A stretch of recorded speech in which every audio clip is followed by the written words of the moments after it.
the blue side teams will just lock in their entire top side, and that's not necessarily too uncommon, especially with things like Cassante on in the meta, and if you're going towards something like an RE first pick as well, you will occasionally run into that. But for both teams to do it, it's definitely a bit of a rarity.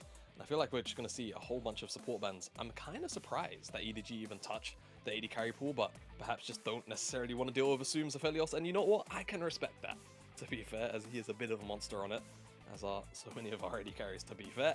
As RA, I imagine, probably just look to remove, if I had to guess, the Zeri, but there is also the Jinx. And I feel like for them, they don't necessarily want to deal with too much defensive tools. Speaking actually defensive tools, that's an even better defensive AD carry in the Xayah. So I feel like just, again, wanting to play into something that they know that they can go towards the bottom side with and dive. One thing I will say, a lot more presence in the lanes here from EDG than a lot of what we've seen so far this split with that Kennen in the top side. So not just all eggs in the Uzi basket, which has been quite commonly the strategy recently. The Rakan going to be locked in despite the fact that Xayah is banned away, but deciding to leave that AD carry until last pick, and we'll see where that ends up being. For RA though, what kind of duo do they want to go with? Yuumi taken off the board, but Lulu's still available. Yeah, Lulu's still available. Kai'Sa Hover, I mean, Kai'Sa Leona, maybe, right? Even if it's blind into Rakan lane, probably not going to be too bad. Something really aggressive either way, right? I mean, you've got Nidalee at the end of the day. I feel like you're full sending it here as RA, and the Draven gets locked in for like Assume, so we know where their mindset's at. This is RA basically going, look, we watched your series against RNG. We watched LP destroy you on Draven. We're just going to do the same thing. We're literally also going to bring it in. We'll see what they're going to go with. I mean, the Leona you mentioned could be good. Can do well into the Rakan. But instead, a bit of disengage? No. Oh, wow. Very much not disengage. Valak goes Blitzcrank. Okay, I mean, it's not necessarily as much setup as someone like the Renata or the Leona, but of course, if you land the hook, then, well, you know, whoever gets hit is probably just dead. So I can respect that. I'm talking about the gank setups, like dive setups, perhaps, with the Blitz. But now, EDG have an AD carry to lock in, and Uzi, he's hovered over the Kai'Sa more than once out of all the champions here that have been hovered over. Does he really want to go towards it? He does. So that's going to be a bottom lane where I feel like they're going to struggle to trade, but outside of laning phase, right, so much of this EDG composition just goes forward, and the ability to, you know, lock down Assume, lock down Lian should be pretty consistent, but it's about getting there first. It certainly is. But I will say, it's Uzi's Kai'Sa, like, you got to get a little bit excited about that. I mean, there's no two ways about it. It's up there with his vein for me, where it's just one of these picks that you just...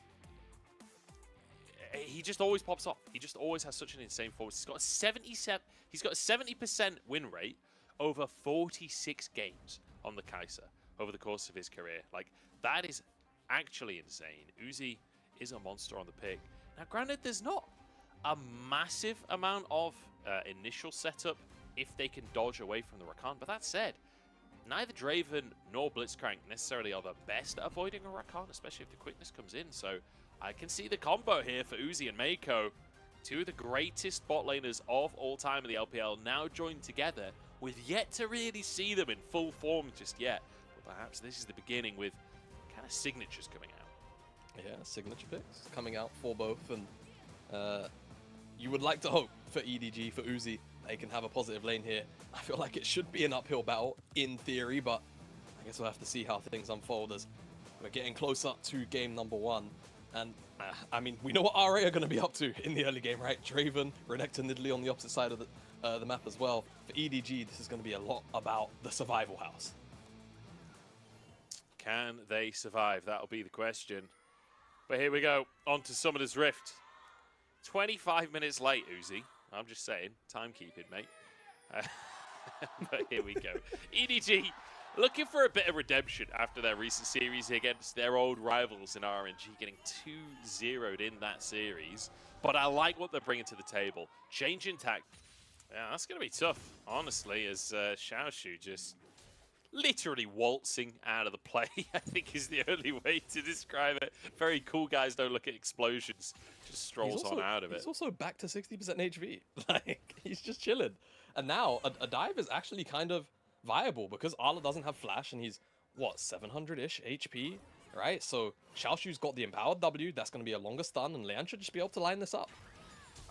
Still had flash available there, but has no chance to use it. Xiaoshu shuts him down, and Lian get out of that one. Remember, Ala actually has his flash still from the previous play. Never got to use that, but the wave crashed in. Oh, and he gets it! Lian, it's a flubbed up flash. He's going to be stunned underneath the tower, but he can pounce back out.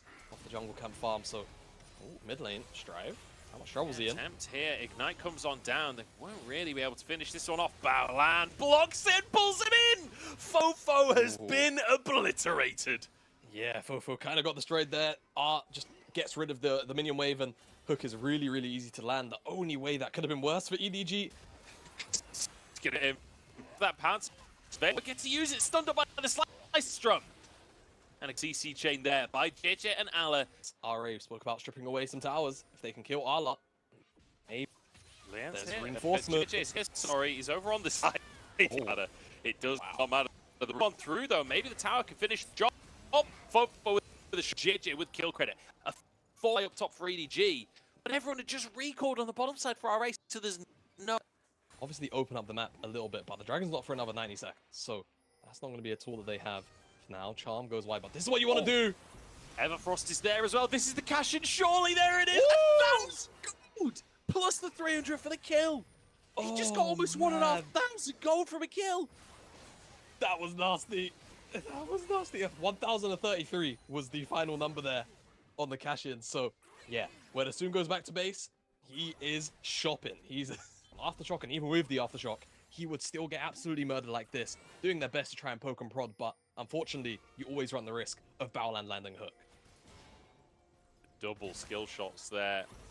To be honest, that didn't even look like a hit to me, but JJ goes down regardless. And that massive influx of gold from Asu. The Baron Pit, and there we go. Blue Ward now going to be used as well. They're running out of ways to check it. Fofo still does have that Scry's orb available as well. This feels like old school League of Legends back in the day, where like vision items were at times very limited, especially because you had to spend so much gold. RA just suffocating EDG out, and now collapse is on its way. Yeah, they're trying to make this play so that EDG were forced to come and find a creative way to get vision. Oh, the TP though, the charm is there. Flash comes out from Strive and makes the moment happen. 0-2 for Fofo, and RA comfortably can start this Baron off. JJ, you got to make a miracle happen here, friend. Yeah, he's got flash, he's got ult, and he's got a dream, Joe, and I think he's going to have to commit his life if he wants to potentially deny this one away from RA. How much information is he working with? Ultimate will fly through. I don't know if it's giving him vision, though. Actually, can just go over the wall and just bully JJ here. Dominus comes out, JJ over the wall! But he can't quite find the steal. Xiaoshu rejoins his squad, and it's another kill for Asum. Ala try to split push at the side lane, but an AP cannon ain't going to do all or too much. There we go. Even a TP committed from Strive here to deny the tier 2. EDG get nothing here. He's literally setting up waves. For Uzi's Ezreal ult across the map. I remember those days too. Different game entirely. Honestly, it was a different game to what everyone else was playing at the time as well. Like, yeah. EDG was the only team that did that. Oh, sorry, EDG. RNG. Well, as Alan, I'm gonna find Mako, and pace of the game kind of slowed down, but I feel like this is maybe by design for RA. I feel like they haven't necessarily set themselves up for siege, and they're just waiting for this next Baron to spawn up, because the last Baron kind of netted them a couple of towers. Here's an engage, actually. Flash for flash, and it's Baolan to go down. TP coming through as the Whirling Death won't find a kill. Well, Blitzcrank gone. That's perfect for EDG. It's really difficult to threaten in the way that RA want without the Blitzcrank. Yeah, and you know, Joe, what are we talking about? As soon as Baolan goes in, if he, throws out a hook, he's then not a champion. Mako knows this. He is a by-the-book player. As soon as Baolan goes in, throws the hook out, he's like, well, I guess I'm going in now. There's no reason not to. They just find their easy pick and walk away. All hands still on deck. Dragon up in a little bit over 60 seconds. So for RA, that's probably where a little bit of this vision focus is going to reshift over to. For EDG, kind of still have to be on the back foot a little bit, but they're pushing a couple of waves. This could give them a few windows for Mako to just slip in and drop some very shallow vision to make sure that RA, at the very least, have to clear it out as they retake. Just him threatening Mako there, and he's going to respect it fully. Uzi, though, 3 items finished off now on the Kai'Sa. is going to be feeling strong. As a hook does come in, the silence is there. And Mako's gone before the play can even happen. EDG, when they got their pick onto Powerland, there were no objectives on the map. Now they have to do what they can. Uzi's going for a play onto Powerland. But the heal comes out. Oh my days. Powerland barely gets out with his life. But Xiaoshu threatening a flank here as Strive forced away. The root's going to come on through. Zonya's going to be forced. Strive should go down here. No, flashes away. Keeps himself alive. Assume back on the Baron. In the meantime, Allah is split pushing. But RA will finish the Baron off. All right, so Baron for Inhibitor Tower. I mean, honestly, for RA, you're probably all right with that trade, but what will feel bad is if you lose this Dragon, and I think that's certainly going to be the case here. This will be bursted down exceptionally quick. Things like the Kaiser with the Gwinsu. So, for RA, I don't know how worth this sequence of play is. I feel like unless you really break, you break open the base, you get an Inhibitor from this Baron. For EDG, this is perfect. They now put themselves on Soul Point. If they get the next Dragon, picking up that additional, set of stacks is going to feel great. Of course, you're just denying RA the ability to have more damage on hand, and you just keep the game going for a little bit longer. So RA need to be really, really clinical with this Baron. Otherwise, it feels like EDG in the long run are going to be more than happy with that trade. They certainly are. I mean, EDG, maybe we've found the secret sauce. They've just got to get past 30 minutes because, like, from a macro perspective, that set of plays was fantastic from EDG. They get an inhib tower, they get the third Drake, so now they can threaten the 50-50 onto Infernal Soul. And sure, RA, they do get the Baron buff, but at what cost? It's a potential opportunity for Allah to make things open wide in this game. Tier 2 will be taken on the bottom side, but RA still yet to actually break into the base. Yeah, exactly. Tier 2 on the top side is the only one that's still left up, but they're sieging down here on the opposite side. Oh, Mako. Okay, I take it back. They've broken into the base. My goodness, the talent that was as strong as paper. Allah's still split pushing. They might lose the game here. It's a hook onto Mako, and he's down already. RA find their opportunity, whirling death across the team, but he can't finish another kill. Uzi now, half HP, but it's Allah! He's TP'd behind the whole squad. Xiaoshu jumps into the backline to try and save it. Assume versus Uzi, but Strive's there too, and the croc goes huge. RA find the fight, and they'll find game one. Not only that, but Assume just put an axe in Uzi's head, man. He just crit him for like 900 damage on the turnaround play. For Allah, it was such a big ult, but it feels like it was too little too late, and RA will take game one. It felt like that was maybe the miracle play for EDG, but it's too little too late. It feels like they only came alive beyond the 30-minute mark. Where's RA? It's just solo queue scout. It's like, this is your favorite champion, this is your favorite champion, and this is your favorite champion. Wow, okay. So, Vi's up. We also have Zeri, Yuumi. It's going to be Renekton first pick again. Annie's available too. Yeah, and Annie. So, I mean, hell, RA could go Vi Annie here and feel pretty happy about that, to be honest with you. Lian, of course, has lent more on those Feast or Famine junglers, right? But, I mean, strength of champions. You have to think about that. And I think if the combination is up, naturally, you almost always take it. So, let's see where RA go as they're hovering over the Annie. They're acknowledging it. Question is, will they go through the lock-in? They will. And now it's up to Lian, likely to go towards a jungler unless they want to pick up an AD carry. But after last game, I feel like they're going to be happy to see, sit and wait and see what EDG and Uzi have cooking to just get another strong setup in the bottom side of the map. I mean, I feel like it's moments like this in the draft where you see what the priorities are for the teams, and for RA, it's about counter-picking, right? They go for the Annie as their one blind pick, but pretty much for the rest of the draft, they'll be able to go for counter-picks here, depending on what EDG pick up. If they do go for their mid laner here, and at least RA will have to blind pick something in the second phase, but we'll have to see, because EDG, with the B1 Renekton, I feel like they've got to look, ban the Blitzcrank, ban the Draven, remove what was strong in the bottom side from RA in game number 1, and then take their B1 Renekton, take that big strength at the top side as well away. Let's see what RA can do. So I like the approach from EDG, kind of picking apart the initial strategy of RA. Whether or not they can turn it into a win is a different question. As Vi's still open, but perhaps the Wukong priority here. You do have the Annie for setup. And we have mentioned Lian does love these carries.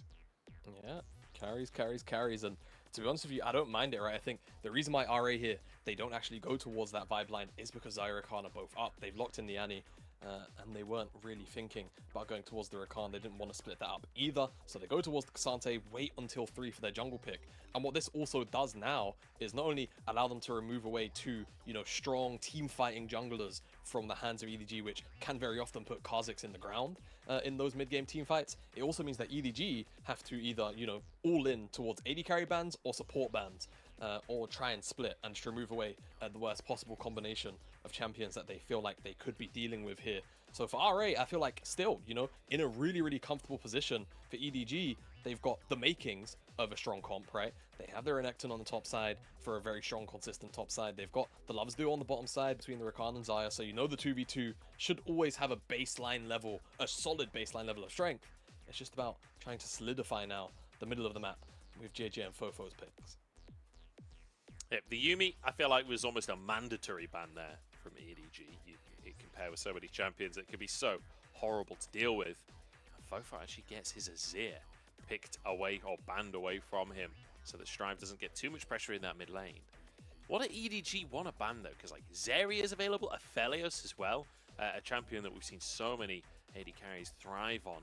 But then there's also things like the Lulu, which could be a big pick. Aphelios could be a big pick.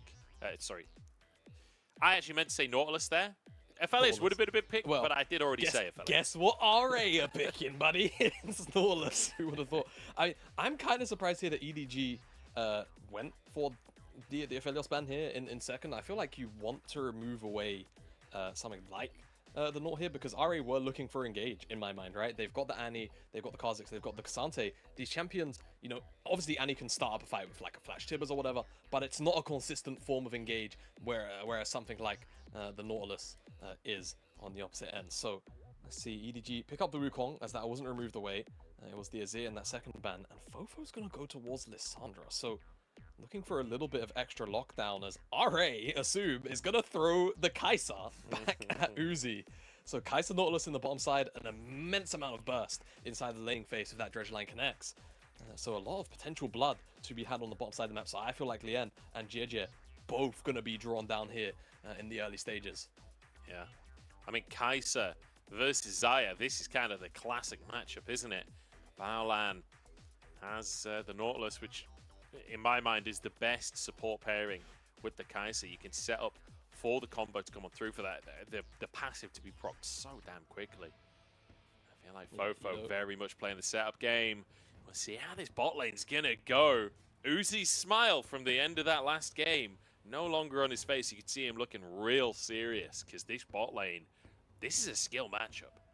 Yeah, it really is. And you know, I was watching the LEC last night, and Dracos was talking about how back in the day he was starting to get tired of Kai'Sa Xayah, and now today in 2023 he's like, how I miss those champions. I think they ended up in the same matchup last night as well. We'll see how Uzi and Assume both pilot either side of this one as we get into game number 2.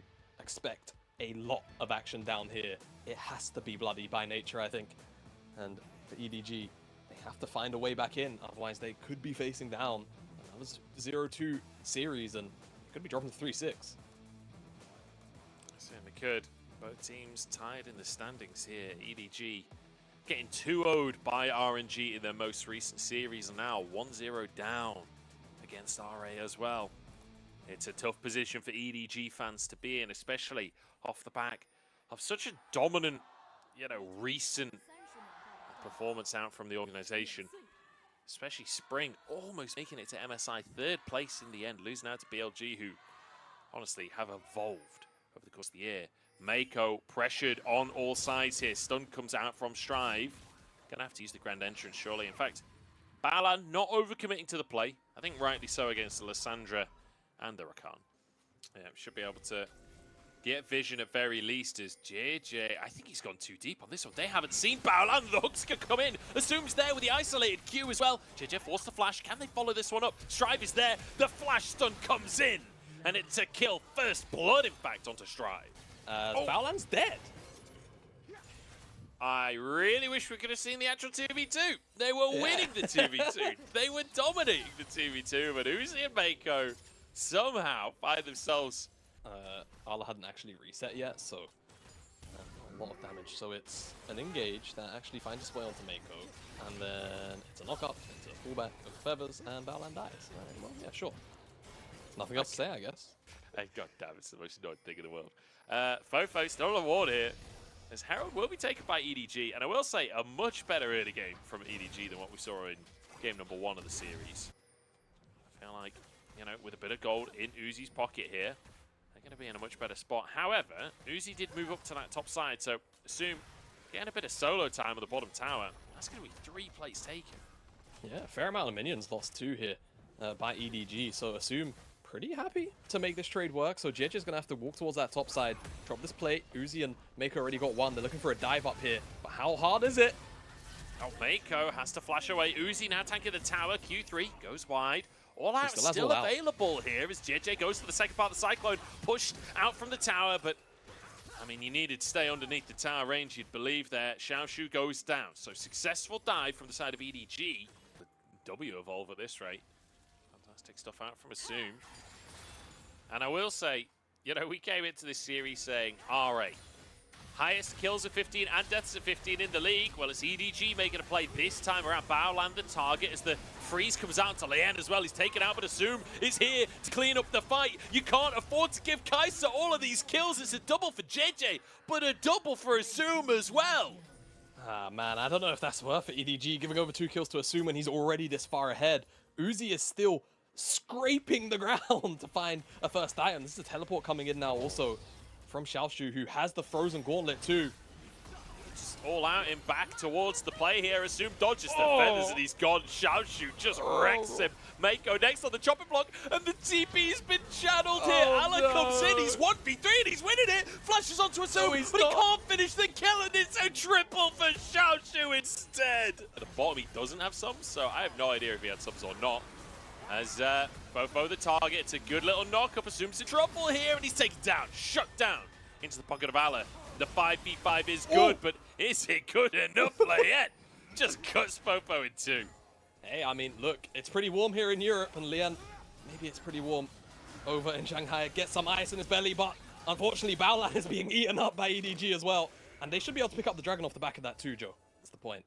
Anyway, speaking of champions that evolve, Lian has hit level 11, so he does have those Void Spikes upgraded. So that's just going to make his ability to not only stick on top of targets, very, very easy, but also set up for the rest of RA to land a lot of their CC too. So EDG have to be very, very considerate about things that they're face checking, as maybe Strife should have been considerate about this face check too. Sonya's is huge, but he doesn't have a chance to get the Tibbers out. Good CC chaining from Fofo and JJ. They find Strife. It's not enough to force an objective for the time being, but hey, it's a window. It does mean that they can play with the numbers advantage through the lanes, but I don't know how much they're really going to find off of it. I feel like this happened in game 1 as well, where they'd find a couple of good picks, but nothing was up. There wasn't really an opportunity off the back of it. 1v1 between the top laners. Don't think it'll lead to anything. In the grand scheme of things, like, you see games like this a lot, where like one team is, you know, they find a pick, they get an objective, they get a herald, and then the other team like finds a pick, and then it's just a goal for the pick, and that's it, right? Does have to be cautious where he walks though, because Assume with a Rakan, with a Lissandra on the other side, they are more than happy to jump onto. Oh no, has to flash early on. Bofo's in, but won't be able to find Assume here. Wait, no, they did. They managed to take him down. Strife's gone as well. Assume just kind of walked into them. I thought he flashed out to safety, but he got one shot. No, he got one shot. So I think they were all trying to just collapse on top of Fofo, but Fofo flashed W'd so quickly that Assume just wasn't able to use the summoners efficiently to get out of that one. So just gets popped. So EDG, this flank works out. I've got to say, that was a bit of a Hail Mary. But every Hail Mary has to be thrown to see whether or not it works. And in this case, it does for EDG. They get the dragon. And not only that, crucially, they get Assume summoner spells as well. So that's now, you know, a really, really easy Kai'Sa to potentially pick off, and no longer can he necessarily play aggressively for the next couple of minutes. They went to the church, went to the priest, asked what their penance was for game number 1. Apparently it was a Hail Mary, and this is it. Mako with the engagement. Assume, like, that is not the place to be, man. Like, he wants to be of the rest of his team, right? He doesn't want to have to be forced to go all the way around. But honestly, this is just one of those situations where you have to bite the bullet. And it's not even necessarily one where it's a bad trade or anything like that. It's like 5 extra seconds of walking around. And you're not necessarily going to lose too much ground. So because of it, he loses his summoner spells and gets popped at the same time. whilst giving away the objective. Definitely feels quite bad. And now EDG up 1,000 gold, but it doesn't necessarily feel like the biggest 1,000 gold lead in the world. But it is JJ with a lot of those kills. Uzi's also really powerful. He's silently scaled up despite what was a bit of an irritating early game to pilot. Definitely can put in the work if he's afforded the space to do so. Now, actually, EDG looking pretty good in this one, has to be said. We're kind of beyond that initial snowball that was coming on through. The Cassante could be a problem still. Xiaoshu on 2 items plus boots, feeling real strong. The same for Strive, actually, now finishing his 2nd item in the mid lane. Certainly, we're not out of the woods yet for EDG. RA definitely have power in this composition. But it does feel like the EDG composition is a more like standard front-to-back win the game composition, which, like, if there's one thing EDG can do, it's front-to-back team fighting right now. So I'm feeling good for them with the way that this game is going, with the way that their composition plays out. Feels like this could be the way to a victory for them. Yeah, I feel like what's pretty interesting about both these team composition is that they definitely both kind of want to go forward, but at the same time, what's really going to be difficult from the RA perspective here is that EDG's champions, whilst they, they can all thrive in going forward and trying to blow up, 1 or 2 targets at the same time, they all have excellent peeling tools, right? Or their tools which you would see be used for aggression can also be used defensively excellently. So RA, now that we're in the mid game and we're in a situation where, they're not necessarily as far ahead as they were maybe 5, almost 8 minutes ago, they have to kind of battle these champion kits now as well, where you can't necessarily just dive in for free on top of an Uzi who's just going to Feather Storm and then have the rest of his team cover for him. You have to really try and split apart some of these EDG members before you can actually take a full-on 5v5. How unfair is it, though, that Kai'Sa gets to build this much AP as an AD carry, and, like, the Shiv scales with it now, so you literally just auto once and then Q and the wave is dead? Like, this is a 2-item AD carry. You should not be able to literally one-shot the minion wave. That is not. It's fine. It's balanced. The game is meant to work. Yeah, look, here we go. Walk up, auto, Q. Can't walk up, though. No, not this Great counterplay out from EDG. Can't clear the wave if you can't walk up to it. Lightning Bear. Lightning Dagger. Oh, no, Lien. That is, as they say, not it. EDG find themselves a pick. I mean that for sure. EDG should be able to just take control of that side of the map, and it seems like, given the fact that RA are actually just investing wards up here in the top side before a reset, they're looking for that, but they're also looking for a Zoom. Zoom forced to flash away. Do they follow this one? Yes, they do. Fofo finds himself the kill, and perhaps more as well as Strive forced to flash. Baolan now the target of JJ, but Lian arrives and keeps his support alive here. As Xiaoshu goes back into the Baron pit, but Lian's already gone. Ala grabs him and now chasing out Strive as well. Xiaoshu, he's found Uzi. There's 3 in the pit, and the health bars are kind of low here as Ala chases Strive out of the play. Xiaoshu, what else can he find here? Q over the wall, wants to get it, as Baron will be going down here. Ala knocked back. Xiaoshu still going for this one with the all-out. Finds 2 kills in the play, and now a TP coming through from Strive. They've got to find more, but Mako, despite the bunny hop on the blast code, will get out. Perhaps that could be their way forward. I said that shouldn't be your main win condition, but hey, it's a win condition. Hey man, we're about the time where that play happened for EDG, so let's hold our breath and hope for them, but you're certainly right. It's not necessarily something you want to be leaning on too much. RA definitely giving them a lot of opportunities to find very positive fights, as this would be a very, very hard team fight for RA to take inside of this choke here. You feel like you always get minced. They're committing onto Baolan. They've already got the kill, but it's traded instantly. Support for support. Xiaoshu happy to tank. Featherstorm keeps him alive for now. Fofo's over the wall, assumes alone, but he dives onto the byline instead. Grabs the triple, takes down Uzi, survives somehow. 1 HP, burning away, but the red buff keeps him alive. And now up to the top side. Ala, JJ, desperately getting him. Flash smite from JJ. Lightning from the heavens for EDG. If you can't get it done yourself, call down the power of Thor. Instead, finds him with the smite, and yeah, look, I mean, I'm gonna be honest, Assume might have got those kill credits, but Xiaoshu again found his way onto Uzi and kind of one-shot him still again. It's so obnoxious. You'll see in the replay what I'm talking about, the initial engage. I was kind of questioning the fact that RA wanted to take this fight in the first place, and, you know, Baolan gets one shot, so does Mako as he goes in. But look at this, Xiaoshu W knockback. and he basically like 100 to like 75s it with just a couple of spells. Then Assume comes in, almost gets blown up here by JJ. If that Q doesn't actually go through whilst he's in the CC, it's very hard to cancel that auto attack. Then Assume has a little bit more HP to work with. Maybe the red buff, you know, can also help him out here. And he doesn't also get killed as soon as JJ gets on top of him, but it does, right? So Yeah. EDG win the fight.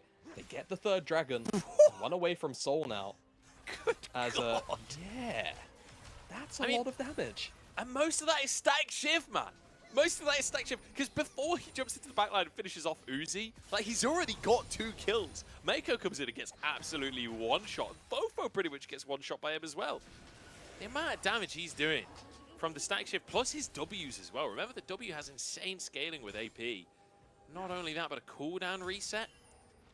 He's going to go for a death cap last, isn't he?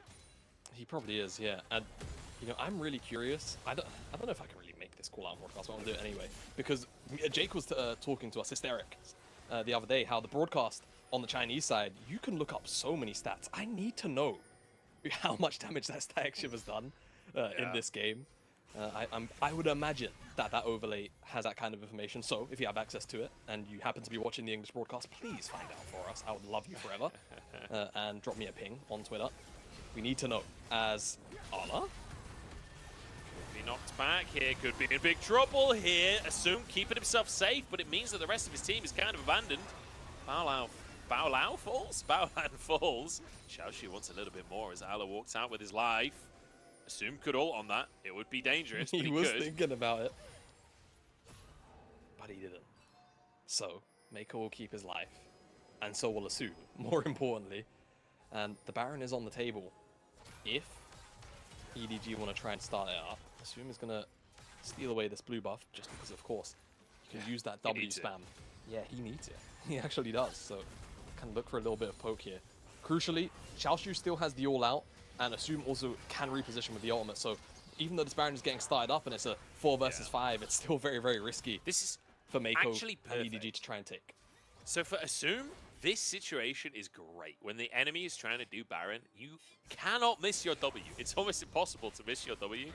And it means you can just consistently get the W out, get the cooldown reset. It chunks like crazy. But then you also just get to blast it out again a second later. The Wukong clone counts as a hit, by the way. Yeah. So Assume will just keep blasting those out. They're going to just start the Baron instead. Okay. I mean, it's half HP already. It's going down pretty quick. EDG need to make a decision now. They've already got the Baron. Can they find a fight as well? Everybody diving in. Assume surviving for now, though. Oh, as 2 go down to Fofo. Xiaoxu pulls them all back to the backside of the fight. Assume ult already used. He doesn't have anything in the tank, just the W's flying out, but it ain't enough. And Baolan taken out. Yeah, you got the Baron, but man, it cost your entire team. Man, Fofo's re-engage there was huge. He got everybody as Assume isn't going to find Ala, but my goodness me. Pretty much saves it, right? RA sneak away that Baron. EDG takes so long to actually get back into the river and check that that buff is even going down that quickly. If he doesn't find that engage, you have to feel that RA pretty much walk out almost for free as they took down Mako so quickly. Now EDG can probably take away this inhibitor. Death timers are only 10 seconds more for Lian and for Strive, so shouldn't necessarily go further than this, but still a massive loss for RA and a huge game for EDG. Assume you got to be careful not to step up too much with the shift damage across the entire enemy team there. And he'll continuously find those moments, spotting out EDG. They don't want to let the recalls come on through here. Assume has that ultimate available once again. Baolan's hunting, Lien is hunting, Fofo trying to buy space for the rest of his team. Drake coming up in 50 seconds, but the resets should come through from EDG before that. Is a W going to come through? Can they cancel these recalls? Uzi recalling in the brush there, will get away with it. And it looks like EDG do get out. It felt a little dicey for a minute there. Ala still denied. Look at this tempo play from RA. Denying these recalls opens up the Drake. Yeah, I mean, both solo laners here of EDG don't actually have teleports, so they could be, you know, a good 10, 15, 20 seconds late even, and RA, this gives them the opportunity to just slip into the river, try and deny away as much vision as they can. Here, I think it's those 2 wards by the blue buff and that tri-brush. I think actually they're sat on a ward, aren't they? There's a ward on top of a ward in that pixel brush, right? So somebody use a sweeper. Spectator. There's 2 available. I think they got it. I think they got it up underneath all of that because of the Umbral Glaive. So it should just be complete darkness inside the river itself. There you go. The blue ward confirms it. Now EDG have to look for something. Mako gets chunked out to half HP. Are we actually going to 50-50? Oh no, the Oh, God, W they goes are. through the Oh, goalpost. It's taken. Dragon on the side of RA. Can they get out with their lives? Fofo's onto the backside. Assume in so much trouble. Knocked up by Mako. Taken down by Fofo. And EDG, they make the team fight magic happen again. Mako goes down as Uzi is 1v2 in the backline. EDG, give them a 5v5 and they will take your lives. Uzi wants a little more to strive, but he won't find it. Oh my goodness, RA. I mean, they get the dragon, but they lose again. They get the objective, but lose the fight. And this time, it will cost them the game. EDG come alive, and it's Fofo again, back-to-back, finds Assume this time. And Mako's able to follow up, and they will even up the series 1-1. And we're going to a game 3.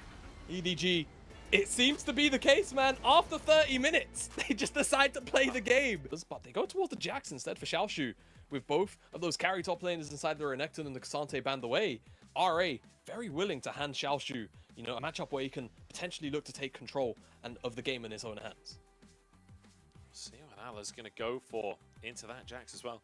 And the question is, do you want to get Allah a favorable matchup here, or do you want to try and get Uzi that Xayah alongside the Rakan? Or maybe just looking towards the mid lane instead, trying to get a favorable matchup for Fofo. As the Nico made it through, Annie also available, but the Nico locked in here for Fofo. Yeah, wow. Again, like this draft could have been really, really overloaded, right? You have the Annie up, you have the Vi up, Nico was up as well, Zeri Yumi. Like, don't get me wrong, I am the biggest Zeri hater that there is going, but Zeri plus the Yumi is still very, very powerful. We're on 13-11, don't forget. We haven't moved over to 12 or anything like that. All of that slipped through for now, as EDG have junglers to ban away. I presume it's the safest one to take off the table, so they take away the Kha'Zix, and then things like the Viego against Lian, not too bad. They could also look towards any other skirmisher, anything that's really going to empower these solo laners. Like, you could even ban away happily Lee Sin, even though it's not necessarily too stronger in the meta in terms of what it can provide for a Lee Sin and or rather a LeBlanc and a Jax in terms of a 2v2 pairing is quite powerful. I mean, Lee Sin getting buffs as well on, is that 12, 13? Or I think it's 13, yeah, 12, sorry, not the other way. I think it's 13-13, I think. So not 13, 13 not the next that, patch, okay. but the patch after. Ooh, okay, EDG calling out assumes Draven after game 1. Can definitely respect that one. So I wonder if that means that EDG are just looking to go towards the Kai'Sa again as well, right? Whether that is the option, if they would really forego going towards the Xayah. I feel like it's too much of a given. If I was RA, I would be looking to remove that now. If I was them, just to take it away. They go towards the Kai'Sa read. Now EDG just get Xayah for free. And I wonder what Assume is actually going to look perplexed. He was not expecting the Kai'Sa ban. I will say, Kai'Sa, 100% presence in this series. Like, game number 1, it was EDG's. Game number 2 is RA's. Like, Kai'Sa barely even being in the meta until very recently, and now skyrocketing in priority in the bottom side as Uzi does take that Xayah. Alright, so I wonder if this just means Assume's going towards the Aphelios then? Because if you're banning out Kai'Sa, it's because you were afraid of the general dive and the, you know, the direction that this EDG composition was going in, and also kind of just seeing the Draven ban. But I'm also surprised you didn't just ban the Xayah to deny the combination, right? And you have so much, you know, dive threat already between, you know, Nautilus, Jax.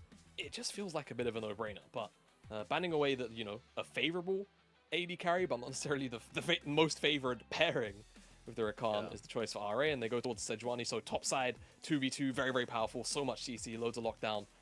Allah is going to have his work cut out for him, depending what he decides to lock in. And of course, that pool has been pinched a fair amount, as now we just look towards the AD carry role for Assume, and, you know, Jinx, Aphelios, all of the classic stuff is up and available, and it's the Jinx you'll land on. Even Zeri would have been available as well, does well into that Rakan during the laning phase, but it's going to be the Jinx locked in for Assume. So late game team fighting, RA drafting a few more tools to use in those later game scraps that EDG has been favoring.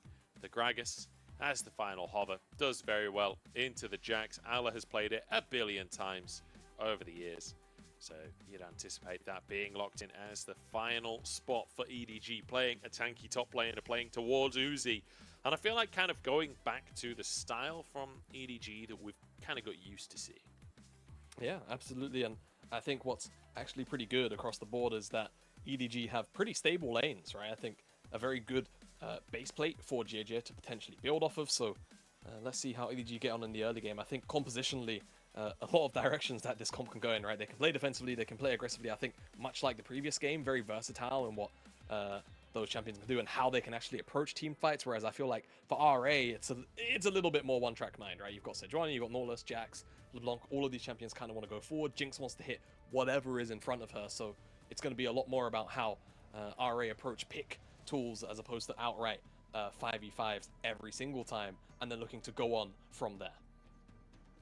So they are game number 3 though. RA taking EDG to the 3rd game in the series. And EDG, it does feel like they leveled up. They figured out some of the issues after game number 1. Came in with a win for game number 2. Fofo really being kind of the big engage tool. And I will say, the Nico can very much fulfill a similar role to that Lissandra if that's the way that EDG have decided they want to play out the game. But they're up against Juns, and so is the Blanc with the stack shift. So we do have 2 very, very powerful mid laners. It's going to be such a risky dive now, but they still are 3-2. JJ's cleared his topside camps. He's not coming down here to cover this gank. Mako's trying to hold the wave here. Lien comes in though. The knockups are there, but Lien's in trouble. The aftershock not quite enough, and Uzi gets first blood. Assume surely goes down as well as Baolan's tanking the tower. Assume's stuck underneath the tower. Uzi is chasing him. One more auto. No, the Q flies through. A double for Uzi and 1 for JJ. It's absolute curtains for RA. We're only 3 minutes in. I've just been like from the start of this play before they even shove in this wave. Dredge line misses. And it's a bad dredge line to cast in the first place, in my mind, to be honest. Leon goes in super early. Aftershock barely keeps him alive for an extra whoa, and Assume almost dies to Mako, right-clicking him above anything else. Man, that dive was just... It just wasn't good. Yeah. It just wasn't good. The idea, great. The execution... Like it might, as a wave will crash in the bottom side. JJ not going to come and steal plate gold. Just going to keep on mentioning that. Lien is Fofo. He's found Baolan, and we know he's going down. Fofo grabs a kill as Lien re-engages it. Mako has to flash away, Strive with a chain as well. Fofo the target for now. As Uzi is kind of alone on the top side, but they don't really focus him, and Strive's in trouble instead. Uzi's just charging at them, and Strive forced away. Assume now under the tower on his own. Root goes wide, but the minion wave is moving on in, and Uzi's behind him. Featherstorm comes out, and the pull's gonna be good. Uzi is smurfing on RA. It is brutal. The answer to your question.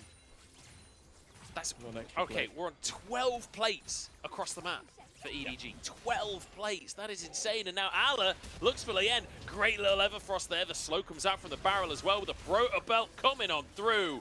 Fofo finishes off the enemy jungler. Start off with, but a lot of what's happened here, good cast from Ala. He's actually going to get away with this, doesn't even have to flash. But hey, no perfect game. RA get 2 towers for themselves. Uzi finishes the tower in the mid lane as well. Fofo, triple Pop Blossom, and looks for more as well. 2 kills taken, and the tower goes down. It's absolutely beautiful from EDG. They might even threaten a tier 2. You know, was it his flash cooldown? Ala starting to play onto Lien here, but the entire gang is here. I think Ala maybe getting a little overconfident on this one. Still surviving somehow. They're trying to give the kill over to Assume and finally do so. More worrying. The fact that Ala found himself there, or how long it took for them to kill Ala when he's not even playing tank Gragas. No. Speaking of tanks, Baolan's the 3rd Dragon Mask. We look at this replay here of this 3-man ultimate, and it's RA that, you know, engage on this, and Fofo, look at the T-Tours. Setup is perfect, and I mean, he was disguised as JJ, but I assume they knew. If they didn't, well... Depends if RA actually fights them. Do they throw their body at the Baron Pit? Let's find out. Teleport's coming in from Ala now. Here we go, engage onto Baolan. Lien trying to disengage. Baolan flashes out with his life. Strive on the backside will go down here. Uzi with yet another kill. As EDG, I nearly said UDG, which kind of works, UDG. Stepping onto the Baron again. Lien, he would really love to contest this, but it's just not happening. And he actually might sacrifice his own life. Flashes away. And I actually don't know if it is going to be over 17 now, because RA don't look like they want to fight. Assume, what are you doing, man? Why are you still there? Knocked up. The Blasco will be followed. In fact, it's denied by Ala as well. Okay, it is going to be 17. I take it back. Yeah. I take back my take back. Under 17? Over 17? Over 17. Or for double points. This is like EDG play like co-op versus AI. And like the bots just keep on showing up in the lane, but they don't really do anything. They kind of just stand there and watch you take the tower. Like they're programmed to try and not die, and that's like their biggest priority. So they just kind of stand there and right-click back and forth. RA now might just get dove. Tower's gonna fall, that's for sure. But what else will go down? Uzi finishes the tower. TP's coming out, NA, and to kill for RA. Maybe these are Doom bots after all. Hey, I mean, look, 2 is 100% more than 1 as Xiaoshu finds a double stun. The Feather Storm comes out, and Uzi somehow gets a kill with the outward burst of the Feather Storm. They're just going to end the game. Strive tries to find Uzi, but he doesn't get the shift proc. That is disastrous. The red buff is there. Bloodline is there. The Nexus towers are bare. And it's EDG with some really great hair. I don't know, I couldn't think of a fourth rhyme, but they are going to end the game and take this series 2-1. Yeah, that final game was a slaughter, wasn't it? There was nothing RA could do after the initial dive goes the way it does, and then there's a redive on the opposite end from EDG. It's just too big of a gap, and Uzi gets such a massive lead on that Xayah that RA just found no answer. They could have maybe tried to play through the top side, but even that is Jax into Gragas. Gragas has so many tools to this way, dives, ganks, all of that good stuff. So EDG kind of just cruised to a Game 3 victory. And at the very least, right, talking about the grander storylines of EDG as a team, that's the kind of early game that we would like to see coming out of them. Just a little bit more consistency, right? Not even just about the overall success rate, but just being generally more aggressive and not just watching the game